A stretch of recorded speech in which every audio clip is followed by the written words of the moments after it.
大埔宏福苑發生5級大火，琴日11月26日下晝大約2時52分，宏昌閣發生火警，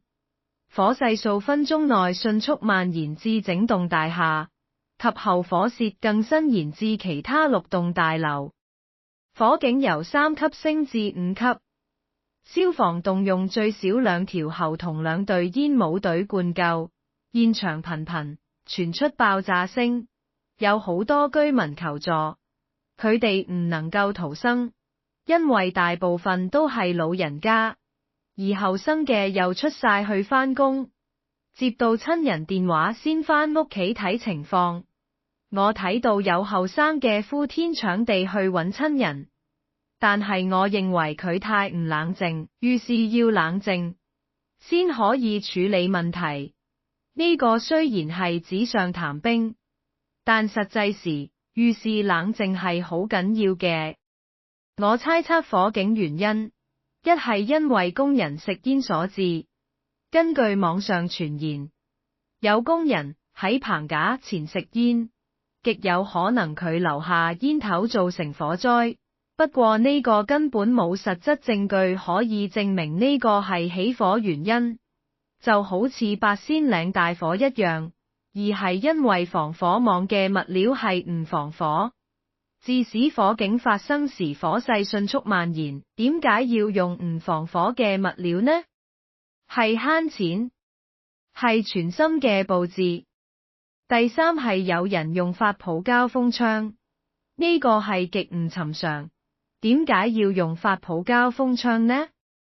翻查大廈維修承建商宏業建築工程有限公司資料，公司曾向居民介紹工程細節。發泡膠係防止碎草同碎石會擊中玻璃窗。宏業亦曾於去年10月發表通告，指於外牆打鑿工程中會使用發泡膠板，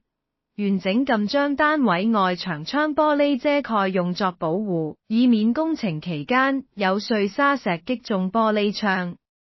除咗用上發泡膠，通告亦表示，工程展開前會喺棚架工作台加設帆布，於棚網位置鋪設木板。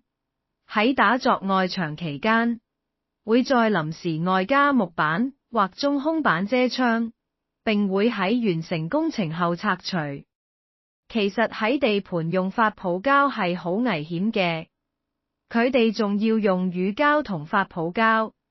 兩種材料都屬於燃點低，一遇火就好易燃燒。最致命係發泡膠受熱溶解後會下墜，加速火勢蔓延。其實應該採用雖然成本稍高但係比較安全嘅岩棉。除咗維修公司、物管處、管理公司或顧問，竟然會一次過俾8座同時間搭棚去維修。如果分期進行工程，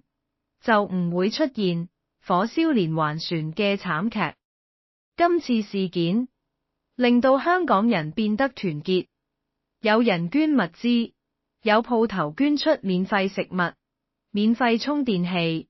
免費酒店房間，附近嘅學校亦配合開放俾災民，市民踴躍捐血救人。呢啲都證明天災無情，人間有愛嘅一面。講完火災，再講講香港嘅火災制度。根據資料，香港嘅火警級別制度喺1964年制定，按火災嘅不同情況分有多個級別。香港嘅火警分為6個級別，除1至5級外，仲有災難級，而每個級別都有相應嘅防火裝備。1級火警、1級同2級火警都當為首次召喚。當接獲火警報告後，消防處通常會先作1級處理，按火災位置通知附近嘅消防局。2級火警，消防處通常會根據肇事現場嘅特殊環境而決定係咪列作2級。例如火警若果係人流密集嘅醫院、酒店、老人院等，或者存有大量危險品嘅油站、危險品倉庫、發電站等，或遠離水源嘅地方，都有可能將火災列為2級、3級火警。若火勢有蔓延跡象，現場冒出大量濃煙同有好多人受困嘅時候，指揮官就會考慮將火警提升至第3級別，俗稱升燈，通常會出動15至20架消防車，逾100名消防員增援。4級火警，當火警形勢惡化，火勢猛烈，大量濃煙、高熱以及受傷人數增加，而現場居民有生命危險，火警又喺5樓以上，火警便會升至第4級別，現場嘅指揮人員為副消防總長。5級火警，當火警現場嘅火勢完全失去控制，而且迅速蔓延，以及有大量濃煙、高熱、受傷人數增加，明顯超過4級火所需要嘅支援時，便可能需要將火警升至5級火警，現場嘅指揮人員為消防總長。災難級警示，若火警升至第5級別仍難以撲救，事件便會提升至最高嘅災難級，令全香港嘅消防員輪替或者要候命出動。而災難級警示唔限於火警，飛機墜落民居或人煙稠密嘅地區，亦會發出災難級警示。我都見到網上有人鬧消防員消極救火，其實火災現場高溫，情況瞬息萬變，佢哋用最保守嘅用水降溫都唔係消極救火嘅，消防員都係人。佢哋都要顧住自己嘅性命，唔可以一命換一命㗎。有人亦提議用無人機，我唔知道有冇用，但無人機都有危險，會波及無人機，更有甚者無人機如靠近火，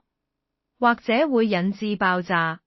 到時情況可能會更差。而家我哋要做嘅係要團結一致，渡過呢個難關，盡力援助大埔區受災居民。好啦，今集講到呢度，對我呢個頻道有興趣嘅你，記得要評論、點讚同分享，多謝。